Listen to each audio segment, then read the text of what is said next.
If Tommy Clack had been a soldier during World War II, he probably would have died. The high-level technology of modern medicine saved his life and made it possible for him to recount his out-of-body experience. It is ironic, however, that the same sophisticated medical devices which we use to keep Tommy alive also make it more difficult to determine exactly when death occurs. At the Veterans Hospital in Atlanta, physicians like Dr. Michael Sabin continually grapple with pinpointing the precise instant at which a human life ceases. The definition of death is very nebulous, both medically and legally. There is no one generally accepted definition of when the point of death occurs. I can't give you in 10 words or less how we determine how somebody is dead. Sometimes it's obvious from examining the patient that there's no pulse, no heartbeat, and rigor mortis is set in so that the patient is obviously dead. But when you're talking about lack of vital signs, a cardiac arrhythmia or irregularity of the heartbeat which would not support blood pressure, unconsciousness, all of these types of definitions that have been used in the past can be, there are exceptions to these at the present time, so it becomes difficult to establish medically, physically, and scientifically when the exact point of physical death occurs. What is the precise moment that death occurs? Researchers are only now beginning to probe the depths of near death and a person's ability to return from that level of consciousness.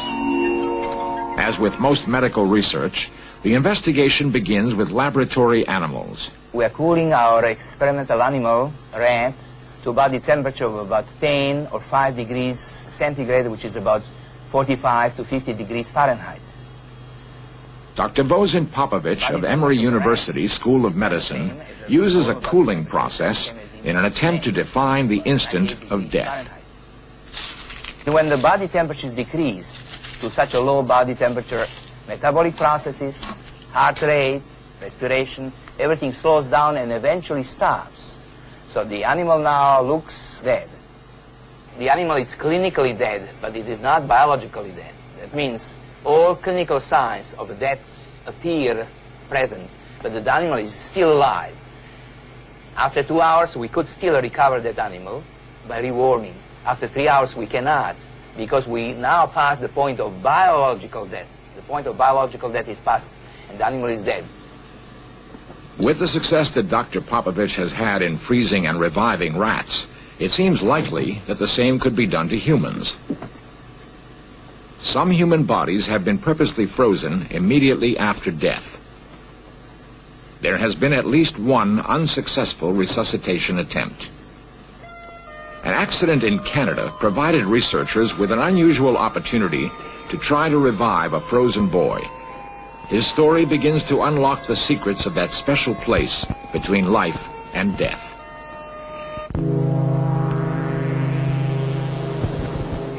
It was a cold evening in January 1976 in an area near Winnipeg, Canada. The temperature had dropped from a brisk 32 degrees Fahrenheit to nearly 40 below. Ted Milligan, then 16, was a member of the St. John Cathedral School. Part of the curriculum included a 27-mile cross-country snowshoe hike. Ted set out on his assignment along with a number of his classmates. Only a few miles from the end of the hike, however, Ted collapsed into unconsciousness. His colleagues, unable to move him in the intense cold, returned to their school for help. Dr. James Bristow, an expert on human frostbite, freezing, and cardiopulmonary resuscitation, attempted to revive Ted. The lad was clinically dead. There was no heartbeat. The cardiogram showed a flat line on the cardioscope indicating asystole. He was, of course, not breathing, and his body temperature was very cold to touch. And in fact, the temperature as recorded by a low-reading thermometer was 25 degrees Celsius, the normal being about 37 degrees. Ted Milligan's heart had stopped beating for over 2.5 hours. Dr. Bristow worked over Ted's body for nearly another 2 hours. Conventional medical textbooks state that without oxygen for more than 4.5 minutes, a body will suffer irreparable brain damage and will die. Yet Ted regained consciousness and was perfectly normal. Ted Milligan, now a private in the Canadian Armed Forces, recalls his ordeal. Well, mainly it was just like being asleep, like total darkness and waking up out of a sleep that you didn't know that you had gone into. I'm not afraid of dying. When I die, I'm going to die, and I'll probably die with a smile on my face. Biological death basically means brain death, irreversible brain death, as opposed to clinical death, which is simply the lack of vital signs, heartbeat and respiration.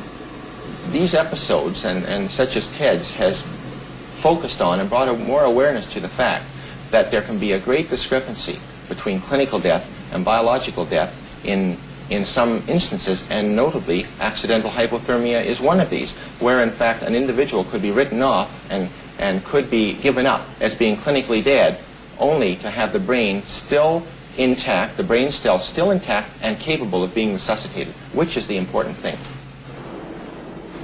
Ted Milligan's experience seems to indicate that there is no fine line between life and death. Perhaps it's a broad expanse through which a person moves simply and logically from one state to another. What happens when this process is interrupted by modern medicine and a person who has been gliding toward death is revived?